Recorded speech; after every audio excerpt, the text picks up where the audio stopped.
आदाब, मैं मुनज़्ज़र शाह, आप देख रहे हैं न्यूज़ 18 उर्दू। सबसे पहले इस वक्त की सुर्खियां। महाराष्ट्र और हरियाणा के असेंबली इंतखाबात के लिए तारीख का ऐलान। 21 अक्टूबर दोनों रियासतों में होंगे इंतखाबात। 24 अक्टूबर को होगा नताइज का ऐलान। महाराष्ट्र में असेंबली इंतखाब की तारीखों का ऐलान। शिवसेना तर्जुमान संजय रावत ने मीडिया से बात करते हुए कहा कि चुनाव के लिए हमारी तैयारी पूरी।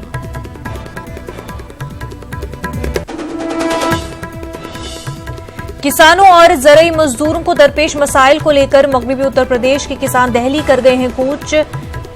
गन्ने की कीमतों की अदम अदायगी, बिजली की शरहों में इजाफा समेत मुख्तलिफ मांगों को लेकर किसान कर रहे हैं एहतजाज। कम नहीं हो रहा है बच्चों के बैग का वजन। 5 किलो से 10 किलो तक बैग का बोझ बच्चे ढोने पर मजबूर। नहीं थम रहे हैं बच्चा चोरी के वाकयात। बिहार में मुतादिद जगहों पर भीड़ ने हाथ में लिया कानून।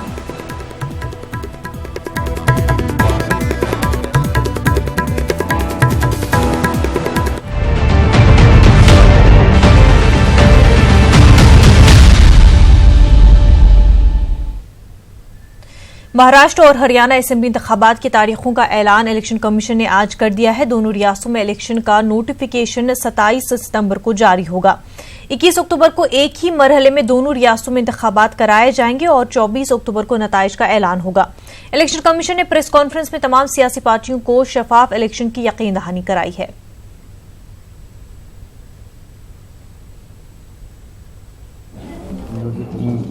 नोटिफिकेशन जो है वो 27/9 को जारी होगी। नॉमिनेशन जो है उसका आखिरी जो अंतिम तिथि है वो 4 अक्टूबर है। जो नॉमिनेशंस का स्क्रूटनी करते हैं यानी कि उसका एनालिसिस करते हैं अंडर द लॉ, वो 5 अक्टूबर तक है। 5 अक्टूबर को है। अगर किसी कैंडिडेट ने विड्रॉ करना हो तो लास्ट डेट 7/10 है। जो पोलिंग है यानी कि जो वोटिंग है वो 21 अक्टूबर को है। जो काउंटिंग ऑफ वोट्स है वो 24 को है दोनों स्टेट्स में, और सारा प्रोसेस 27/10 तक कंप्लीट हो जाएगा। क्योंकि जो टर्म ऑफ द हाउसेज हैं इसकी हरियाणा की 2 नवंबर और महाराष्ट्र की 9 नवंबर। तो 2 नवंबर चूंकि हरियाणा की है तो everything goes backward from there, is counted backward from there. तो सारा प्रोसेस 27 तक पूरा हो जाएगा। महाराष्ट्र में असेंबली इंतखाब की तारीखों का ऐलान कर दिया गया है। शिवसेना तर्जुमान संजय रावत ने मीडिया से बात करते हुए कहा कि चुनाव के लिए हमारी तैयारी पूरी है। राजनीतिक दल है, हम राजनीतिक दल है। हम 50 साल पुरानी पार्टी है महाराष्ट्र और देश में। चुनाव की तारीख अगर आज ऐलान हुई है तो हमें मालूम है विधानसभा की मुदत कब खत्म होती है, 9 नवंबर को। तो तैयारी तो हम 2 साल से कर रहे हैं, समझ लो। अभी तो सिर्फ तारीख का ऐलान हुआ है, हमारी तैयारी पूरी है जमीन। बीजेपी लीडर मुख्तार अब्बास नकवी ने भी 2 रियासतों में असेंबली इंतखाबात की तारीखों के ऐलान के बाद कहा कि हमारी तैयारी पूरी है। हम इन रियासतों में गुज़िश्ता 2 साल से इंतखाबात की तैयारी कर रहे हैं। पार्टी ने जिन राज्यों में चुनाव होने वाले हैं उसकी तैयारियां बहुत पहले से शुरू कर दी है, और लगभग जो है वो सभी चुनाव के प्रबंधन से संबंधित, किन सीटों पर क्या समीकरण है उसके दृष्टि से, चुनाव के अभियान से संबंधित, चुनाव के प्रचार से संबंधित सभी तैयारियां लगभग पूरी हो गई हैं। और जो भी तिथियां सामने आई हैं उसके अनुसार जो है वो भारतीय जनता पार्टी चुनाव लड़ेगी। बीजेपी ने महाराष्ट्र में जीत का दावा किया है। बीजेपी तर्जुमान जफर इस्लाम के मुताबिक महाराष्ट्र में वजीर आजम की मकबूलियत की वजह से एनसीपी सदर शरद पवार का असर रसूख खत्म हो चुका है। शरद पवार को अपनी पार्टी की तरफ जरा ध्यान देना चाहिए। उनके लीडरशिप में उनके ही पार्टी के बड़े बड़े लीडर्स का कॉन्फिडेंस खत्म हो चुका है। पार्टी बिखर चुकी है और लोगों का विश्वास, जब उनके अपने लीडर्स जो सालों साल से थे उनका विश्वास खत्म हो गया उनकी लीडरशिप पे, तो लोगों का विश्वास कहाँ होगा? कैसी जीत, कौन सी जीत की बात कर रहे हैं? आज पूरा प्रदेश और पूरा देश भारतीय जनता पार्टी और प्रधानमंत्री के जो लोकप्रियता है उसकी लोकप्रियता के बिना पर हम जरूर वहां कम से कम 80% सीटों से की मत से जीतेंगे। महाराष्ट्र में इंतखाबात की तारीखों के ऐलान के साथ ही सियासी हलचल तेज हो गई है। सभी पार्टियां जीत के दावे कर रही हैं, वहीं एक दूसरे पर हमले और जवाबी हमले का दौर भी जारी है। 5 सालों में महाराष्ट्र सरकार ने माननीय मुख्यमंत्री जी के नेतृत्व में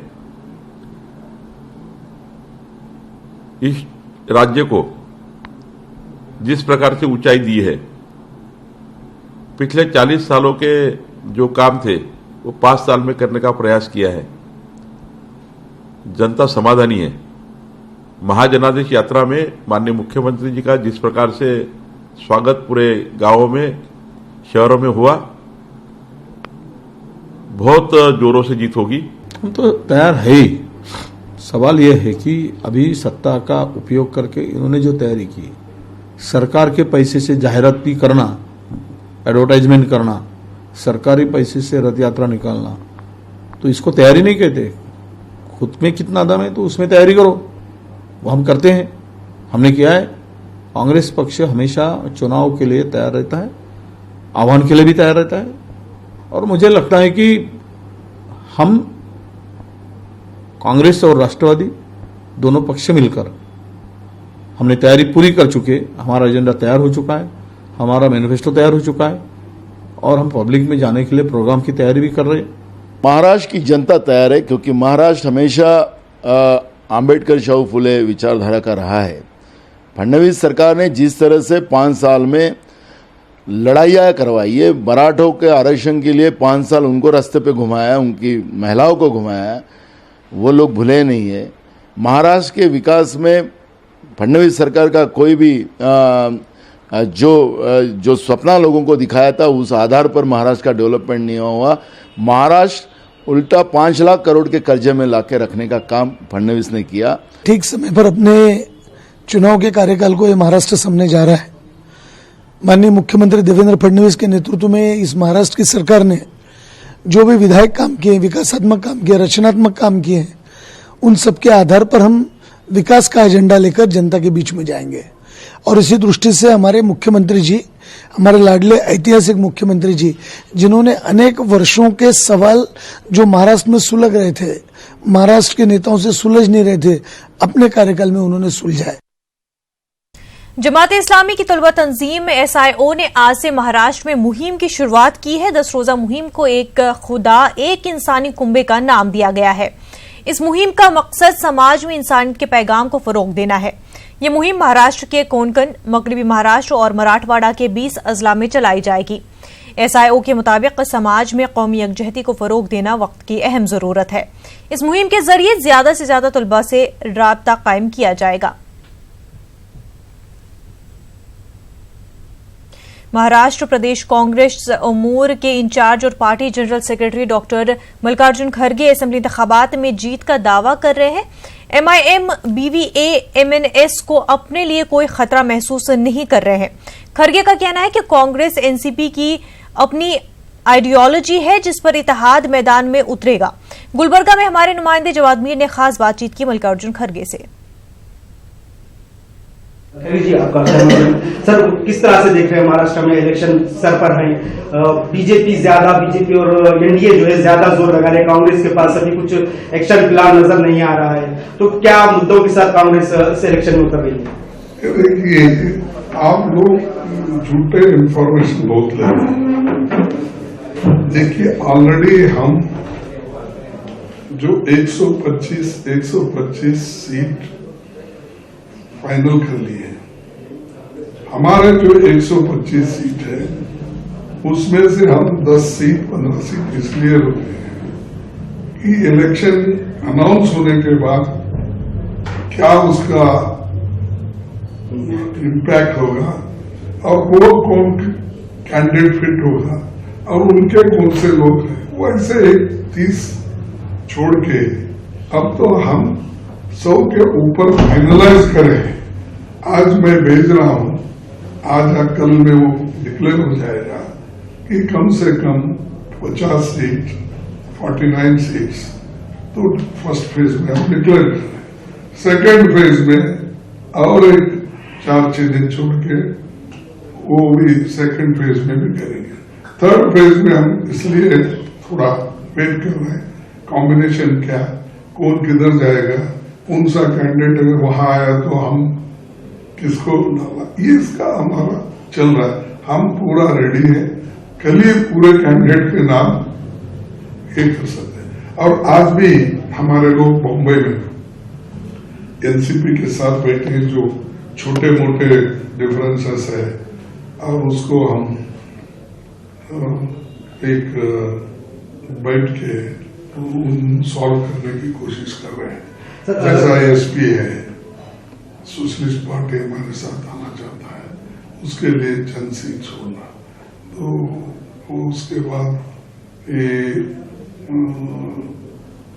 विकास आघाड़ी मोर्चा है, और उसके बाद छोटे छोटे पार्टियां भी हैं, उनके लीडरों से भी बात की है, उनको भी चंद सीटें छोड़ रहे। अब चीता गाड़ी वाले पहले वो बोले कि हमें दोनों मिलकर लड़ने वाले हैं, और शुरू से उन्होंने तोड़ने की कोशिश ही की है।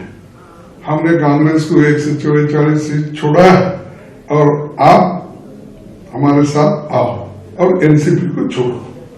एक ऐसा अलायंस बनता, जो अलायंस हमारा पार्टनर यूपीए में है, यूनाइटेड फ्रंट में है, सो अलायंस में है, तो उसको छोड़ के हम तुम मिलेंगे बोले तो ये ठीक नहीं है, और वो ये जो नहीं हो सकता। ये थे महाराष्ट्र प्रदेश कांग्रेस के डॉक्टर मल्लिकार्जुन खड़गे, जो अपनी जीत का मुकम्मल तौर से दावा कर रहे हैं, और इनका ये भी कहना है कि बहुजन वंचित अखाड़ी और एमआईएम के आने से पार्टी के परफॉर्मेंस पर कोई फर्क नहीं पड़ेगा। पार्टी अपने उसूल, अपने नजरियात पर इलेक्शन का सामना करेगी। न्यूज़ 18 उर्दू, गुलबर्गा, जवाद में।